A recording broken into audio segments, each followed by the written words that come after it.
দুই বাংলার জনপ্রিয় এবং চিরসবুজ অভিনেত্রী জয়া আহসান অভিনয় দিয়ে বারবার রূপালী পর্দা কাঁপানো এই তারকা এবার ওলটপালট করে দিলেন ফ্যাশন দুনিয়াও। সম্প্রতি অনুষ্ঠিত হওয়া জমকালো চরকি কার্নিভালের রেড কার্পেটে এবার একেবারে নতুন ও অনন্য এক স্টাইলে হাজির হয়ে ফ্যাশন প্রেমীদের তাক লাগিয়ে দিয়েছেন তিনি। আধুনিকতা আর আভিজাত্যের এক নিখুঁত মিশেলে তৈরি জয়ার এই পাওয়ার ড্রেসিং লুক মুহূর্তেই সবার দৃষ্টি কেড়ে নিয়েছে। তার এই সাজে ছিল এক দৃঢ় এবং আত্মবিশ্বাসী ব্যক্তিত্বের স্পষ্ট প্রকাশ। কিন্তু জয়ার এই রাজকীয় রূপের পেছনে পোশাক আর অনুষঙ্গের কি বিশেষত্ব ছিল?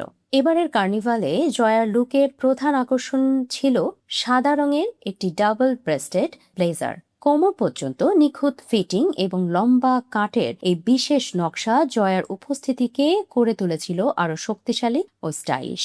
ব্লেজারের স্ট্রাক চার্ট শোল্ডার এবং রাজকীয় সোনালী রঙের বোতাম পুরো পোশাকে যোগ করেছিল এক এলিগ্যান্ট আবহ।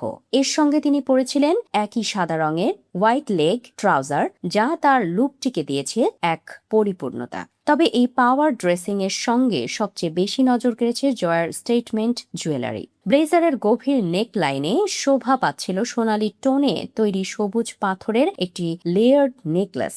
এই পান্নার সবুজ রঙের পাথরের চমৎকার ব্যবহার পুরো সাজিয়ে এনেছিল এক রাজকীয় আবেদন। নেকলেসের সাথে রং মিলিয়ে জয়ার হাতে শোভা পাচ্ছিল একই ধরনের সবুজ পাথর বসানো বড় আকারের একটি স্টেটমেন্ট রিং, যা তার লুকের সৌন্দর্য বহুগুণ বাড়িয়ে দেয়। ফ্যাশন অনুষঙ্গ হিসেবে জয়া বেছে নিয়েছিলেন একটি সাদা রঙের স্ট্রাকচার্ড টপ হ্যান্ডেল ব্যাগ, আর পায়ে ছিল ডেনিম নীল রঙের হিল, যা সম্পূর্ণ সাদা পোশাকের সঙ্গে এক দৃষ্টিনন্দন ও আকর্ষণীয় কন্ট্রাস্ট তৈরি করেছে। চুলের ফ্যাশনে ছিল slick back ব্যাশড hair style, R মেকআপে soft smoky I, নিখুঁতভাবে আঁকা ভ্রু এবং গ্লসি নোট লিপস্টিক জয়ার গ্ল্যামারাস উপস্থিতিকে আরো উজ্জ্বল করে তোলে। জানা গেছে জয়ার এই সম্পূর্ণ গ্ল্যাম লুকের মেকওভার করেছেন বিখ্যাত জাহিদ খান ব্রাইডাল মেকওভার